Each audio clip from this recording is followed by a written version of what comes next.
अस्सलाम वालेकुम स्टूडेंट्स। हमारा नेक्स्ट टॉपिक कंसंट्रेशन यूनिट्स। इसमें से टर्म कंसंट्रेशन को डिफ़ाइन कर लेते हैं पहले। जब हमने सोल्यूशन की टाइप्स में कंसंट्रेटेड सोल्यूशन और डाइल्यूट सोल्यूशन पढ़ा है या सैचुरेटेड और अनसैचुरेटेड सोल्यूशन पढ़ा है, तो उसको हमने कंपेयर किया था उनकी कंसंट्रेशन की बेस पे। और concentration is something the comparison between the amount of solute and solvent in the solution. So जब आप कहते हैं कि ये इसकी कंसंट्रेशन ज़्यादा है या एक चीज़ की कंसंट्रेशन कम है, तो वो रेलिवेंस है सोल्यूट और सॉल्वेंट की। ठीक है,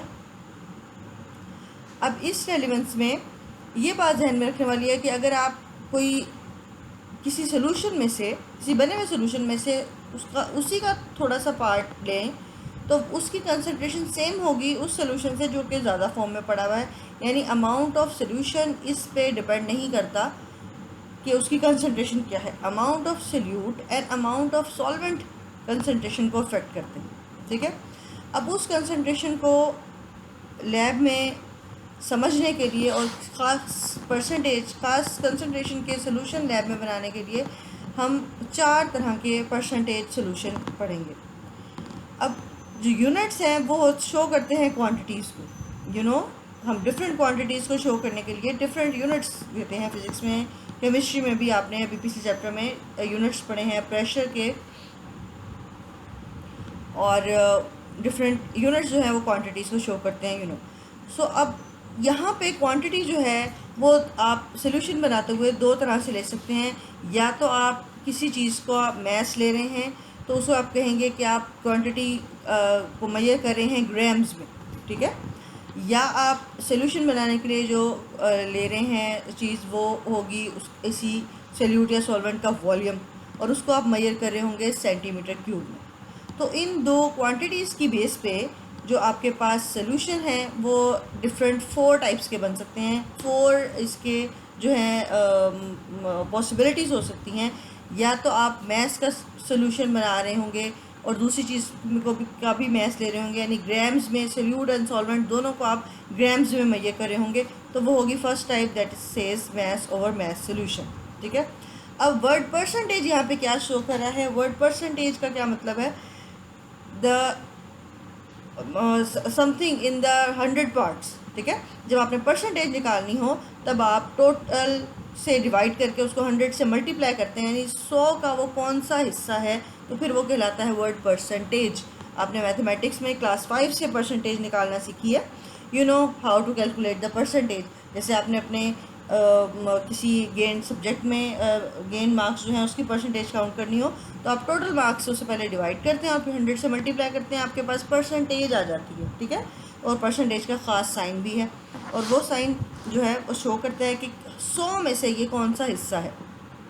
ठीक है, तो अब ये मैथ्स एंड वॉल्यूम की बेस पे 4 पॉसिबिलिटीज़ बन रही हैं, और वो 4 पॉसिबिलिटीज़ में से फर्स्ट 2 आज के लेक्चर में हम पढ़ेंगे।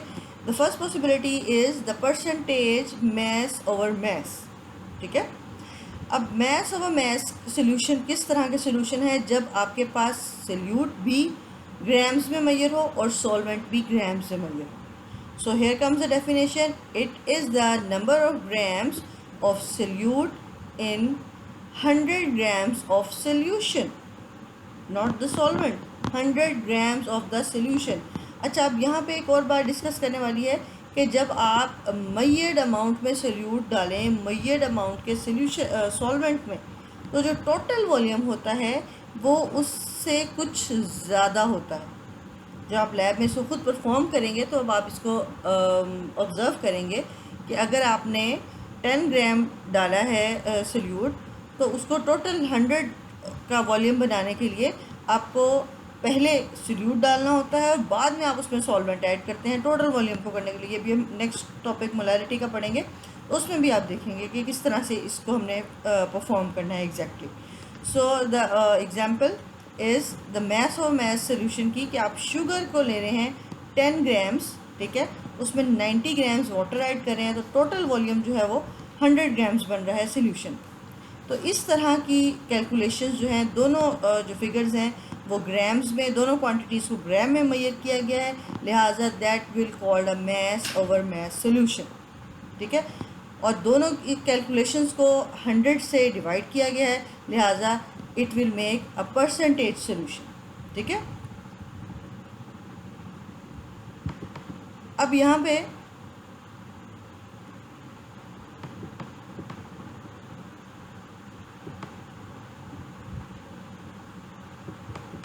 नेक्स्ट थिंग इम्पॉर्टेंट जो है वो इसका फॉर्मूला है। फॉर्मूला कैसे जनरेट होगा परसेंटेज मास ओवर मास का? सोल्यूशन में दो ही चीज़ें हैं, सोल्यूट एंड सॉल्वेंट। ठीक है, और सोल्यूट एंड सॉल्वेंट से जो बनेगा वो सोल्यूशन होगा। ये एक ही फॉर्मूला की टू फॉर्म्स हैं। देखिए यहाँ पे मास ऑफ सोल्यूट को कंसंट्रेशन फाइंड करने के लिए आप रेशो ले रहे हैं सोल्यूट की सोल्यूशन से, नॉट सॉल्वेंट से। तो सोल्यूट की सोल्यूशन से रेशो किस तरह से लेंगे कि सोल्यूशन में दो चीज़ें हैं, सोल्यूट भी है सॉल्वेंट भी है। सोल्यूट और सॉल्वेंट को प्लस कर लेंगे तो आपके पास बन जाएगा सोल्यूशन। यानी ये फॉर्म और ये फॉर्म एक ही बात है। अगर आपके पास, अभी आप इसकी प्रॉब्लम्स भी, न्यूमेरिकल प्रॉब्लम्स भी सॉल्व करेंगे, अगर आपके पास सोल्यूट का वॉल्यूम दिया गया है, सॉल्वेंट का वॉल्यूम दिया गया है, तो आप उन दोनों को जमा करेंगे और आप सोल्यूशन बना लेंगे। सोल्यूशन का वॉल्यूम पता चल जाएगा आपको, और उस सोल्यूशन के वॉल्यूम से फिर आप डिवाइड करेंगे सोल्यूट के वॉल्यूम को या सोल्यूट के मास को, जो भी क्वांटिटी आपकी यूज़ हो रही है। फॉर्मूला सेम होगा, इन चारों टाइप्स में फार्मूला सेम होगा, लेकिन जो सिर्फ आपके पास जो है यूनिट्स वो चेंज होंगे। ठीक है, अगर मास की बात हो रही है तो वो ग्राम्स में होंगे यूनिट, और अगर वॉल्यूम की बात हो रही है तो यूनिट्स जो होंगे वो सेंटीमीटर क्यूब में होंगे। ठीक है, फार्मूला और डेफिनेशन ऑलमोस्ट सबकी सेम। तो यहाँ फार्मूला आई थिंक मैं एक्सप्लेन करने में कामयाब हो गई हूँ कि आपने सोल्यूट लेना है और सोल्यूट की रेशो लेनी है सोल्यूशन से, और सोल्यूशन में दो चीज़ें जो हैं वो कौन कौन सी हैं, सोल्यूट एंड सॉल्वेंट। और फिर उसको डिवाइड करने के बाद मल्टीप्लाई कर देना 100 से, तो आपके पास जो आंसर आएगा वो किस में होगा, वो परसेंटेज में होगा। ठीक है, तो 10% सोल्यूशन की भी मैंने आपको एग्जांपल दी कि वो बनेगा किस तरह से। मास और मास अगर है तो grams of 10 grams of solute आप ऐड कर रहे हैं 90 ग्राम्स ऑफ वाटर में, तो टोटल वॉल्यूम की जो सोल्यूशन का होगा वो होगा 100। तो यानी यहाँ पे डिवाइड हो रहा है 10 100 से, सोल्यूट की जगह पे आप लिखेंगे 10, सोल्यूशन की जगह पे लिखेंगे 100 और मल्टीप्लाई करेंगे उससे 100 से, तो 100 से कट जाएगा तो आंसर आएगा 10। So that will be the 10% of sugar solution. इस प्रॉब्लम को हम सॉल्व भी करेंगे एग्जाम्पल में। Okay, come to the next topic of sub heading of this topic, the percentage mass over volume solution.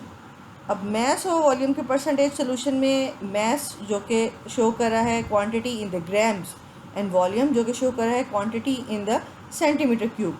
तो जो नीचे है वो सोल्यूशन का है और वॉल्यूम जो है वो सोल्यूशन के लिए यूज़ हुआ हुआ है, और मास जो यूज़ हुआ हुआ है वो सोल्यूट के लिए यूज़ हुआ हुआ है। सो यहाँ से ही आप इसकी हेडिंग से इसकी डेफिनेशन जनरेट कर सकते हैं। It is the number of grams of solute dissolve in 100 centimetre cube.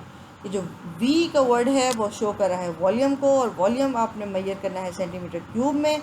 तो सोल्यूशन जो है उसको, उसके फॉर्म जो है वो सेंटीमीटर क्यूब में, और सोल्यूट जो है वो आप मेजर कर रहे हैं ग्राम्स में। सो इसकी एग्जांपल अगर लें, आपने 10% सोल्यूशन अब बनाना है, तो 10% सोल्यूशन में अब जो सोल्यूट है उसको आपने, क्योंकि M में शो हुआ वैसे, तो उसको आपने मेजर करना है ग्राम्स में। तो सोल्यूट जो कि यहाँ पे शुगर की एग्जांपल दी हुई है, 10 grams of sugar in 100 centimetre cube of the solution. ठीक है, तो क्योंकि परसेंटेज है इसलिए आपने उसे 100 से डिवाइड किया हुआ, 100 से मल्टीप्लाई किया। ठीक है, तो यहाँ पे ये बिल्कुल एक जैसी डेफिनेशंस है, सिर्फ जहाँ पे मास M यूज़ हुआ हुआ है वहाँ पे आपने ग्राम का वर्ड यूज़ करना है, जहाँ पे V यूज़ हुआ हुआ है उसके साथ आपने सेंटीमीटर क्यूब यूज़ करना है।